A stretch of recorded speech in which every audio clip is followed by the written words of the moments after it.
Hi again, everybody. This is Professor H.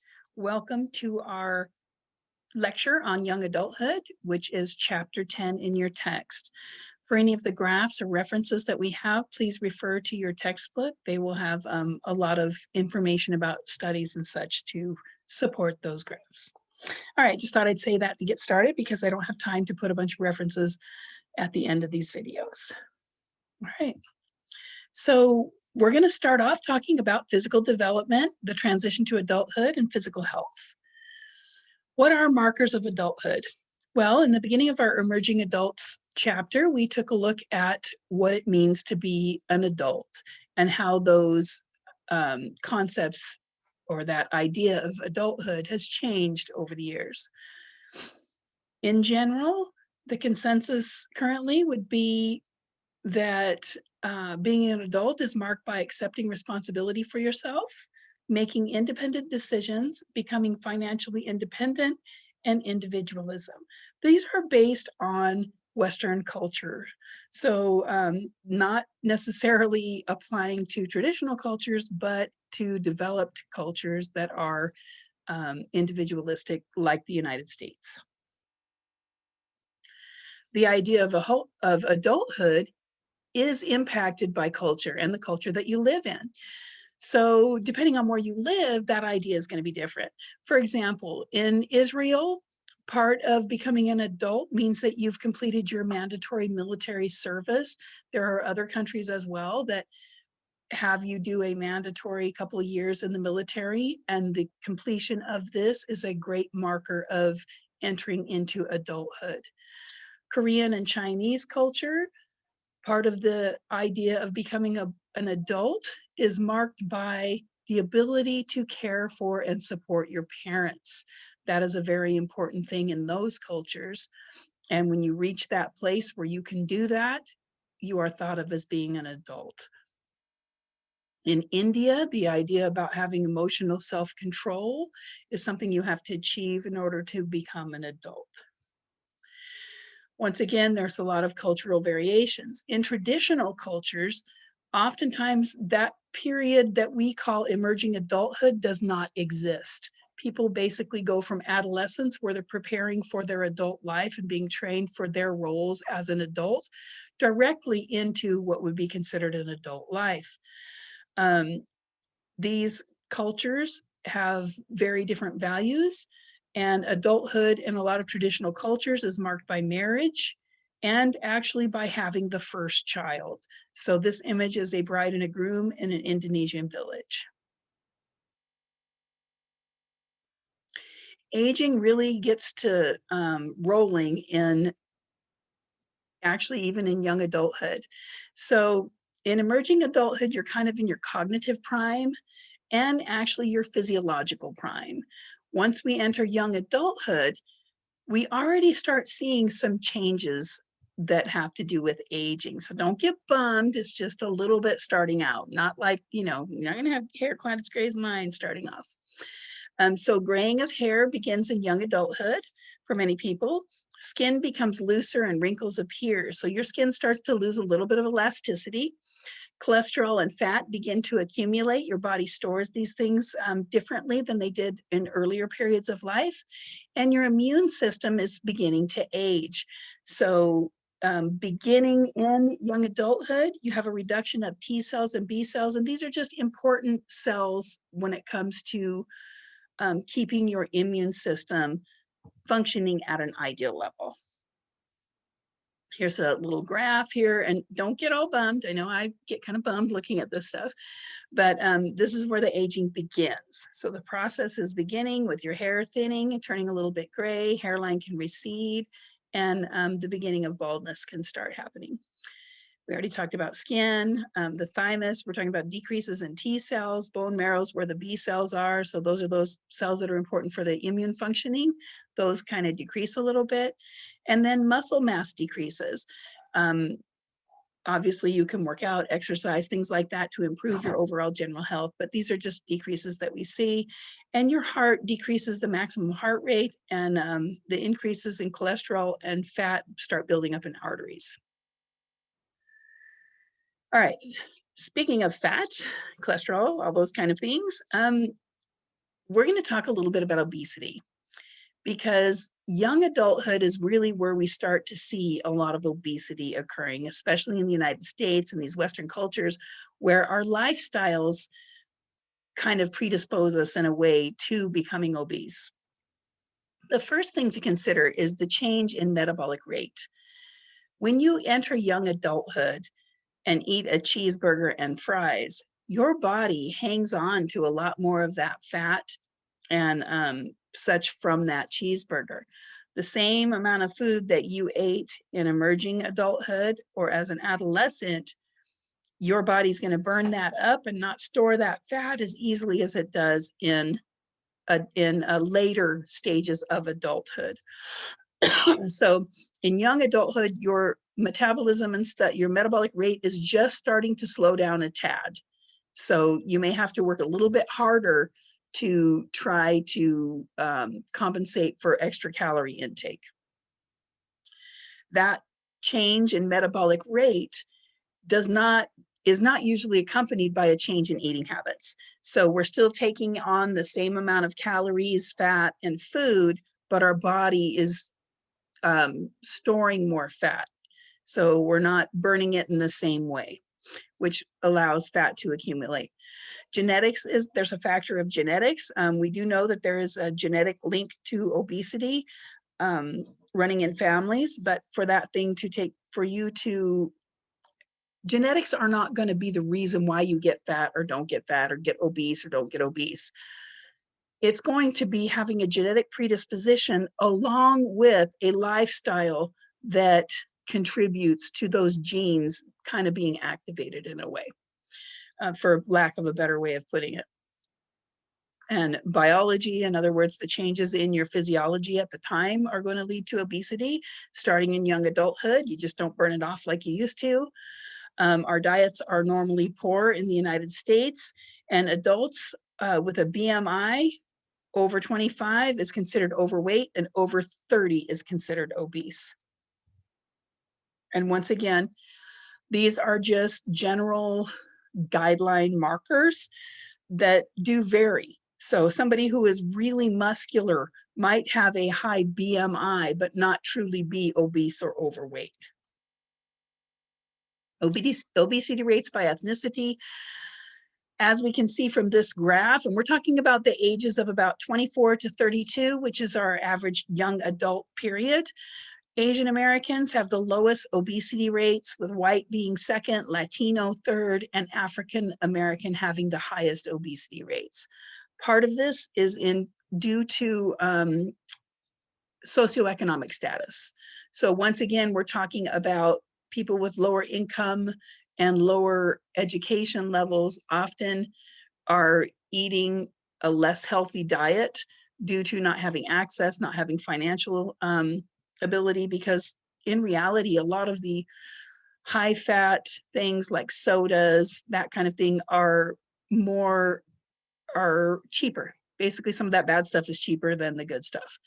Countries with the highest rates of obesity are the wealthiest countries.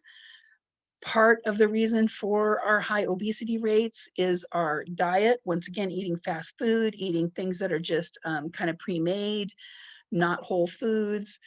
So our diet contributes, and a sedentary work. So sitting at a desk, sitting at a computer, those types of things, instead of being out working physically, those are things that contribute. And once again, I just mentioned a moment ago, higher obesity rates in lower socioeconomic groups. Some developing countries, obesity rates are climbing due to economic growth and Western-style diets being taken on by these other cultures. That is why some of these countries that are developing are starting to see these higher obesity rates.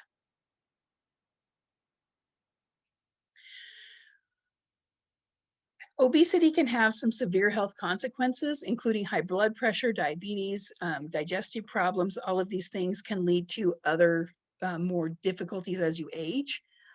Social consequences can include being ridiculed, being shamed, discrimination against people for being overweight or obese. Remedies for these things. Okay. How do you cure this? How do you remedy being obese or being overweight? That's tricky business. Some of the things that are included are like programs. For example, Kaiser has a eating program where you would go once a week and weigh in, and they teach you about nutrition and exercise. Things like Weight Watchers, different programs of that nature have mixed results. Diets are bad in that a lot of research shows that having a diet, you will lose the weight and then often put the weight back on plus a couple extra pounds. Kind of this yo-yo dieting thing, which doesn't work well. There are surgeries that can be done for people who are obese. The surgeries have mixed results also. A lot of people who have these surgeries have success, and other people have a lot of complications from these surgeries. The best remedy for obesity is simply eat healthier and exercise. And it sounds really easy to do, but our lifestyles these days make it very complicated. So really there's three things. There's getting enough sleep, trying to eat healthy, whole type of foods with the least amount of processing involved, and exercising. Just a little bit of exercise daily can go a long way. And if you make these changes in young adulthood, these things last lifelong and can have a very positive impact on you for the rest of your life. So the effects of exercise. Exercise can help you maintain a healthy weight. It increases that metabolic rate. As I mentioned earlier, when you reach young adulthood, your metabolism starts to slow, so you're not burning those calories as efficiently anymore. Exercise helps boost that metabolic rate back up. Also, it helps you reduce the risk of disease and illness. That is partially by your controlling your weight. Lower levels of anxiety. When you exercise, you release endorphins. Exercise also can increase your serotonin level to help battle anxiety and depression. Lack of exercise may be caused by the busy pace of modern life. So people are running all the time. They're exhausted, they're tired, they come home, maybe watch TV instead of exercising. And those things can lead to obesity and unhealthy habits. All right, that's it for the physical. We're going to move on to our cognitive development. We're going to talk about intelligence and cognitive advances in young adulthood. First of all, we'll touch on IQ scores and career success. IQ scores have been moderately correlated to future success. So in other words, higher IQ scores are correlated to higher levels of success. Lower scores on IQ tests tend to be related or correlated to work-related problems. The higher scores did better in their careers. Excuse me. However, IQ scores cannot predict success. These are just correlations. So there's a lot of other factors that can occur in there that can affect that outcome. So just because you have a lower IQ doesn't mean you're not going to be successful. Just because you have a higher IQ doesn't guarantee you success. Cultures and intelligence. We've talked previously about using intelligence tests like we do that talk about language skills, math skills, problem solving, all these different things.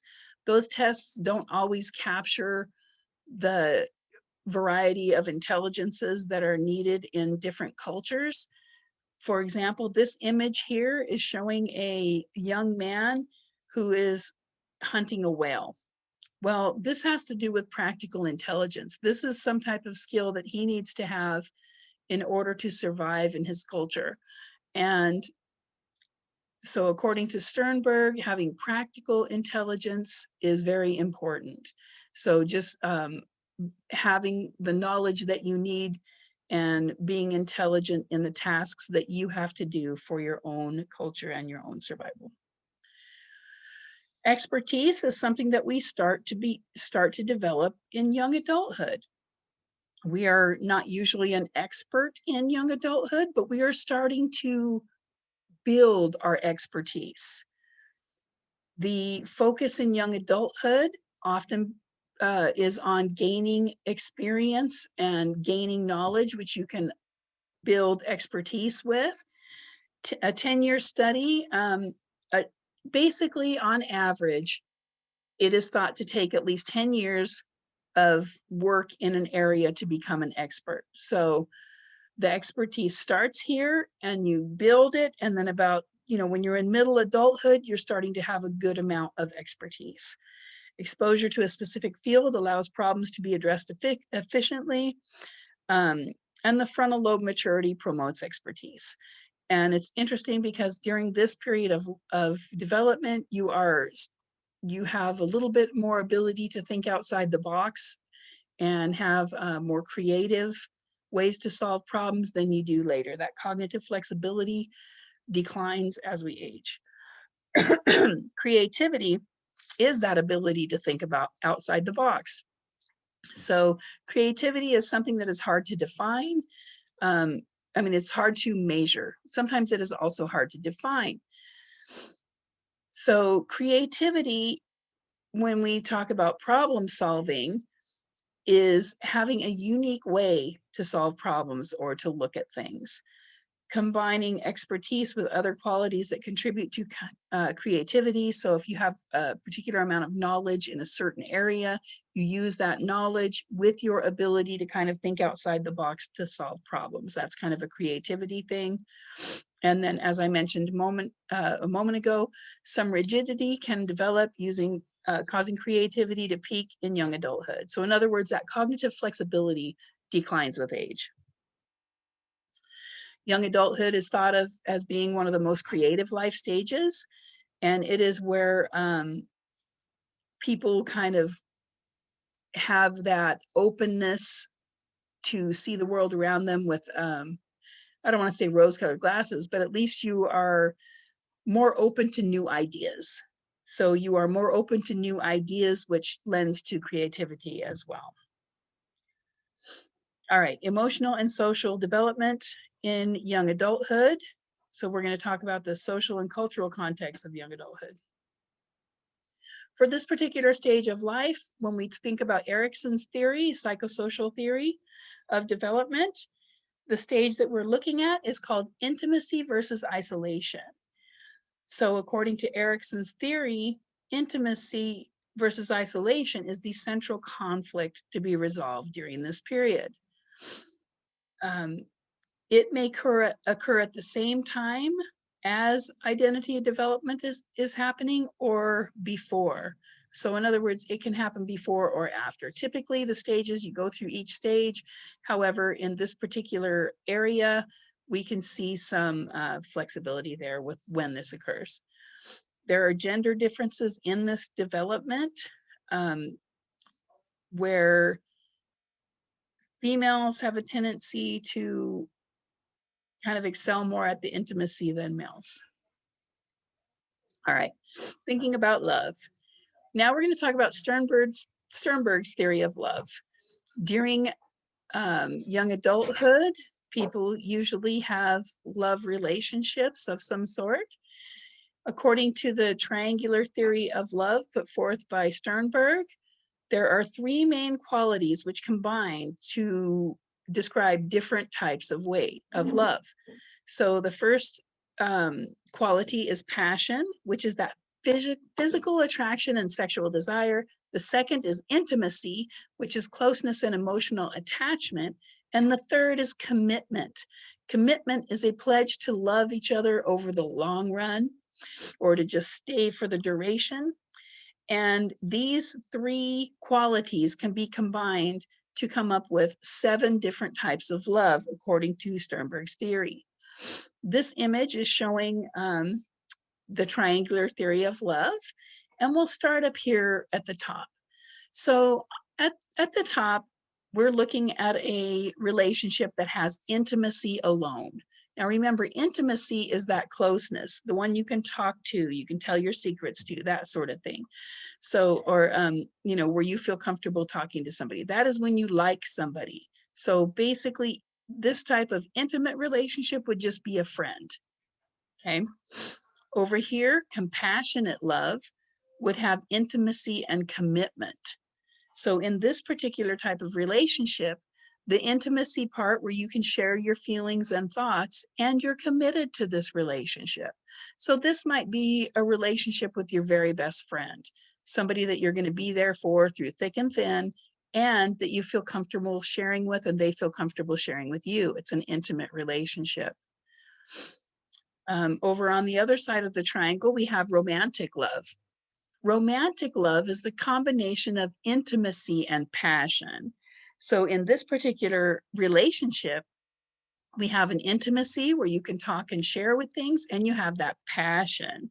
So this is where there's no commitment.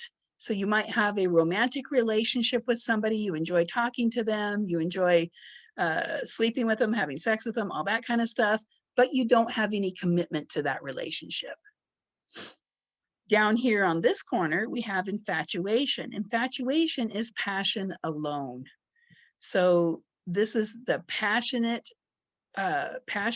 love where you would basically want to hook up because you got the hots for somebody. So you got the hots for them, you want to hook up, have that type of passion, but there is no commitment and no intimacy. Not going to talk about anything, and there's no commitment. Next on the triangle here is fatuous love, which is passion and commitment. This passion and commitment is going to be the type of relationship where you have that passion, which has to do with like that sexual hot and bothered stuff, and commitment. It's a relationship that you are committed to. So maybe in this situation, maybe I'm going to meet somebody every Thursday, get hot and bothered with them, and that's it. But we're not going to talk about anything. On this corner here, we have empty love. Empty love has commitment only. It does not have passion. It does not have intimacy. It has commitment. So in this relationship, maybe these people are married. They live in separate rooms. They are committed to the relationship for the kids, for not losing their assets, for whatever reason, but they don't have intimacy. They don't want to share anything with each other, and we don't have sexual attraction for each other at that point. So that would be empty love. The cream of the crop love would be consummate love. This is where you have intimacy, passion, and commitment. This is the jackpot right here. When you feel like that person can be your best friend that you can be intimate with, you got the hots for them, you got that passion going on both ways, and the commitment where both parties are committed to that relationship. So this is what I have, yay, with my husband. We've been together lots of years, but we still have all that. So and I'm in the tail end of middle adulthood. So just saying that it can last, okay? All right. So changes in love over the course of a relationship. In Sternberg's theory, passion peaks early and then fades, where intimacy and commitment rise and then remain steady. So in other words, passion, the beginning of the relationship is when you're really hot and bothered. So, you know, a lot of sex, a lot of that kind of stuff in the early part of the relationship. And then as time goes by, the intimacy and the commitment rise, but the sex drops off. And sometimes the passion drops off a little bit. You can see it can kind of dip and then pick back up. So that's not saying that that stuff goes away or that there's no sex or anything like that. It's just that that part is not as important as the other parts as the people's relationship moves forward through time. Marriage in young adulthood. It is a cultural universal. Pretty much all cultures have some version of marriage. There are many theories for its existence. The main ones are it unites people to serve complementary gender roles. In other words, the male and the female, especially in traditional cultures, are expected to do certain things. So that union creates a agreement for both people to do their role. It reduces sexual competition by having marriage. There's nobody else trying to get to your spouse, theoretically, okay? And then it's necessary for the species having a union in order to reproduce. Although we do know you can reproduce without getting married. These are just kind of theories about why marriage exists. All right, cultural variations in choosing a marriage partner. There was a study that your book looks at that shows mutual attraction and love as the top answer across cultures as to why people choose their partner. Similarities in religious and political background are of lower importance, although I would have to say in 2020, that might even be more important here in Western United States than it was previously. And chastity is highly valued in Eastern cultures, and that is mainly for the female to remain a virgin versus the male. There's definitely a sexual double standard here where males can flit around a bit, but if a female is not a virgin, they can be deemed unworthy to be married in some cultures. There are other variations with polygamy and polyandry. These are just, we're not going to get into that, but these are situations where people have multiple spouses, multiple partners. Cultural variation in choosing a marriage partner continued. Okay, romantic love may not be the basis for marriage in all cultures. So basically, romantic love is, over history, has not always been the reason for a marriage union. Oftentimes it is arranged for an alliance between people, for security, for two people to be able to have more of a secure future in their situation. And in many cultures, these unions are prearranged. So arranged marriages are still a thing in a lot of cultures. Although in some cultures that have been traditionally having arranged marriages, some of these cultures are softening a bit to where there may be an arranged marriage, but if the bride-to-be doesn't like this person or whatever, the parents might reconsider and think of other choices. There are some interesting traditions regarding marriage, and some of these traditions are a bride price, bride service, and dowry. So these are forms of economic transactions related to marriage.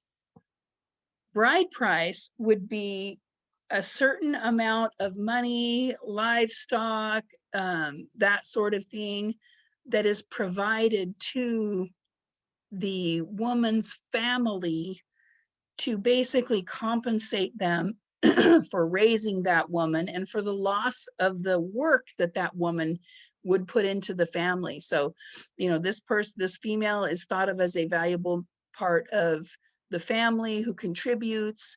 And so in order for this person to become a bride, which would traditionally go leave their home with their family and go to the husband's family and live with the husband's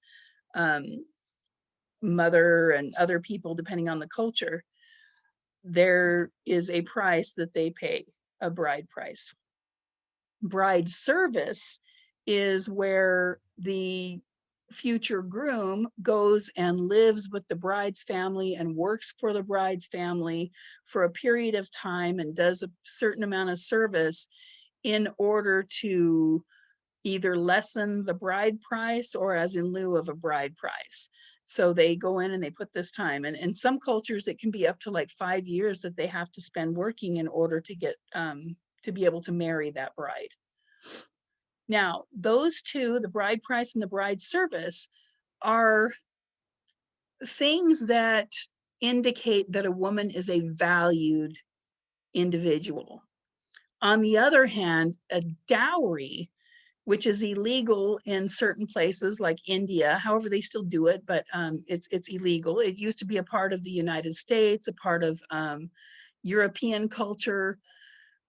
Dowry is when the woman has assets that she takes with her to the husband.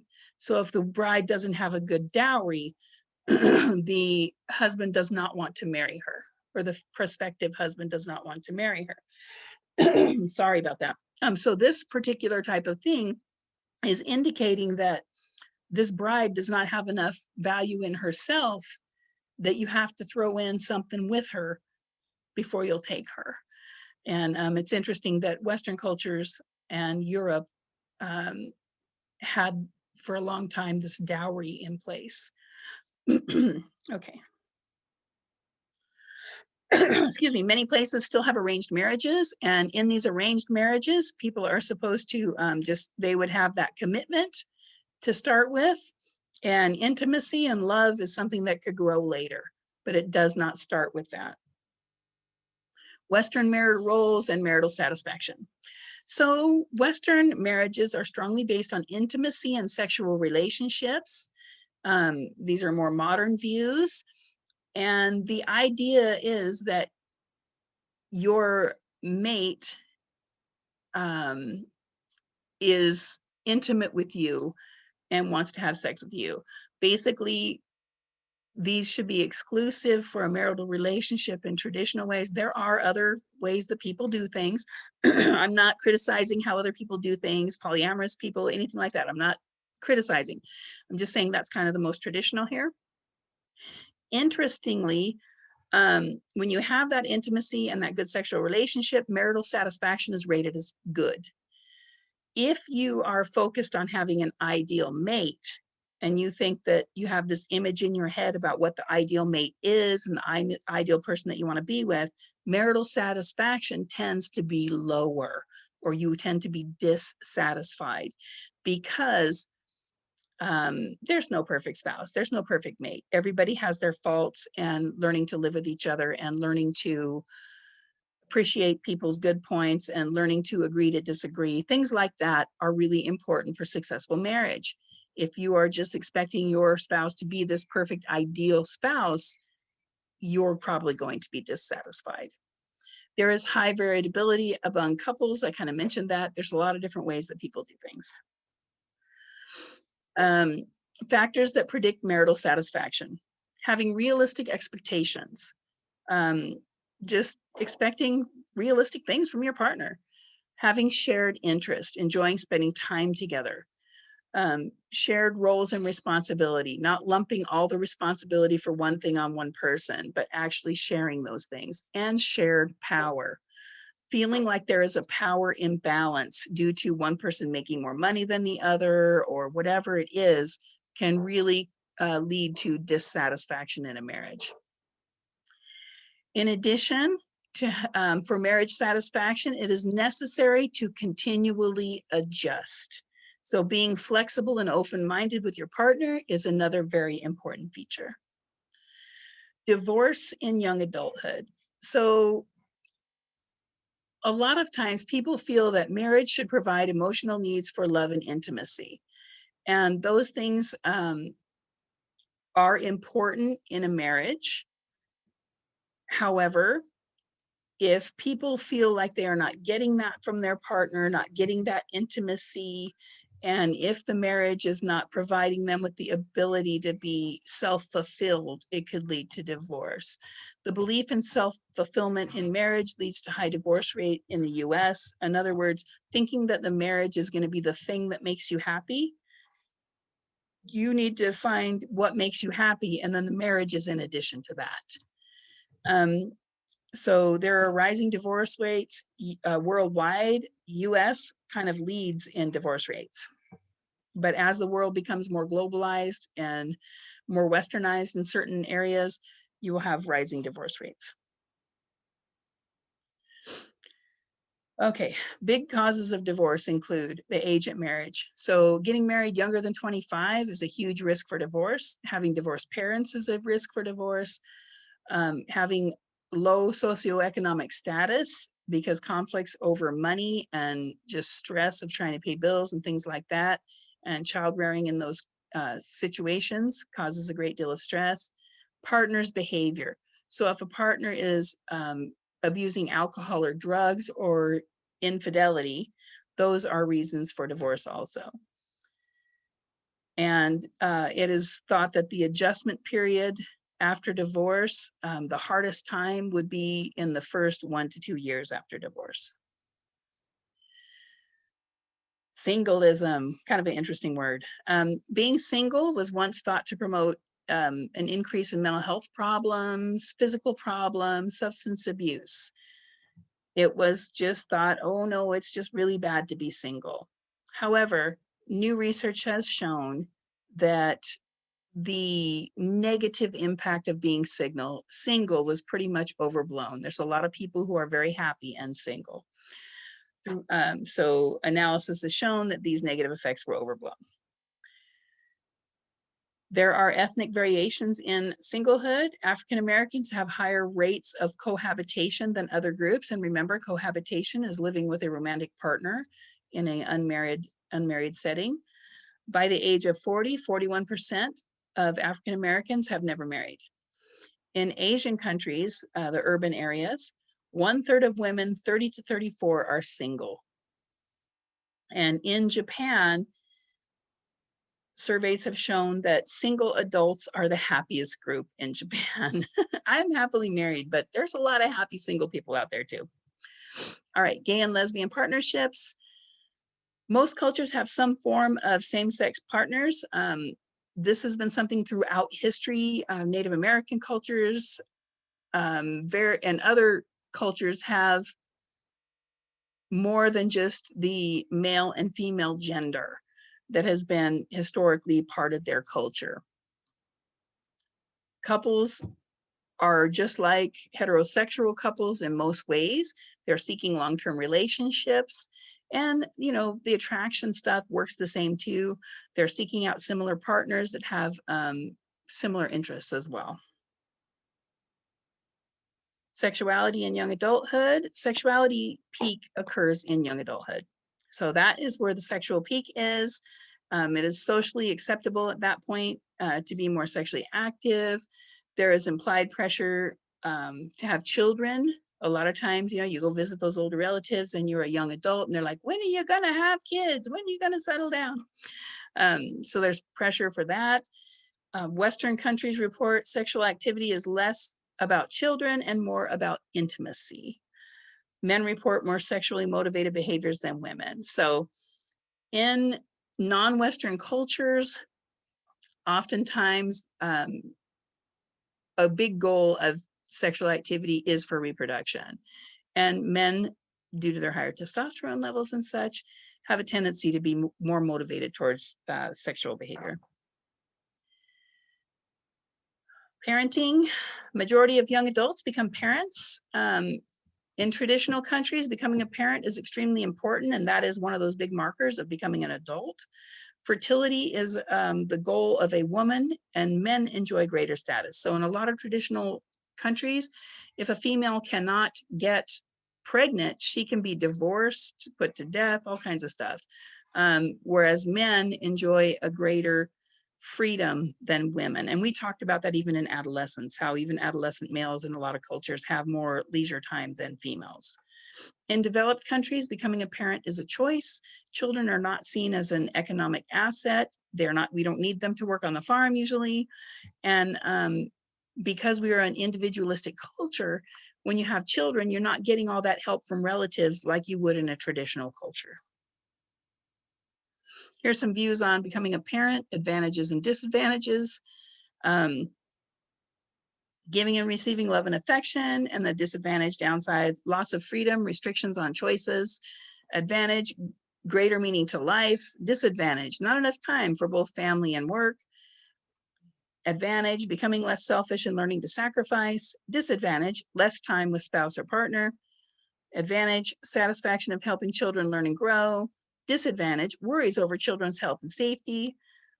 Advantage, greater acceptance as a responsible adult. And disadvantage, financial stress.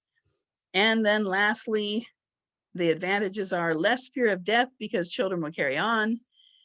And the disadvantage, fear that children will turn out badly or be unhappy. So that's some pros and cons of becoming a parent. Parenting and the marital relationship. In traditional cultures, the gender roles are well defined. Males will be out doing whatever, hunting, fishing, doing whatever it is to bring some food home. And the female's role is to raise the children, and as well as working in the home as well. In developing countries, in developing countries, The gender roles are less defined. Women are more likely to have household and childcare duties. Okay, marital satisfaction can decline. And interestingly, a lot of the studies show that females have a lot lower marital satisfaction than males do. All right, single parents. Single motherhood is higher now than 50 years ago in developed countries, especially in Europe, Canada, and the United States. In the US, there are ethnic and educational differences. And here's a graph that indicates that. So the blue are low income and the tan is middle and higher income. So these are the percentages of single parent households in the United States by income, race, and ethnicity. So overall, lower income households, we have about little less than 60% of lower income households that are single parent, and middle and high income is just above 20%. And then we can see here for low income African Americans, we're talking about like an 80% of single parent households. And for middle and high, it's still higher than any other group. So the African American group is the highest level of single parent households. Then we have Latino, middle and high income, and the white. So you can see basically when you just look at this chart, I'm not going to go through everything. Basically, the big thing that you want to notice is that the lower income African American and lower income overall have the higher percentage of single family households. Okay, work, the development of occupational goals. In young adulthood, there are these stages that you kind of go through here. Crystallization is kind of taking place during adolescence, where you're going beyond fantasizing and beginning to seek information on the type of career or occupational goal that you have. Specification is the next stage where choices become more focused. You start kind of honing in on that thing you want to do. And you might start doing this in like early emerging adulthood. Implantation is completing education that began in previous stage. So here you might be going to college, getting that education that moves you towards the career. Stabilization is the established career. You've got the job, you're moving forward. And consolidation is where you're gaining experience and expertise. And as I said, that expertise will continue to grow throughout your adult life. Influence on occupational goals. According to Holland, there are 6 personality characteristics that help contribute to what influences you to go into certain occupations. For example, if you have, we have the categories are realistic, intellectual, social, conventional, enterprising, artistic. Realistic is high physical strength, practical approach to problem solving, kind of a little bit more of a poor social understanding.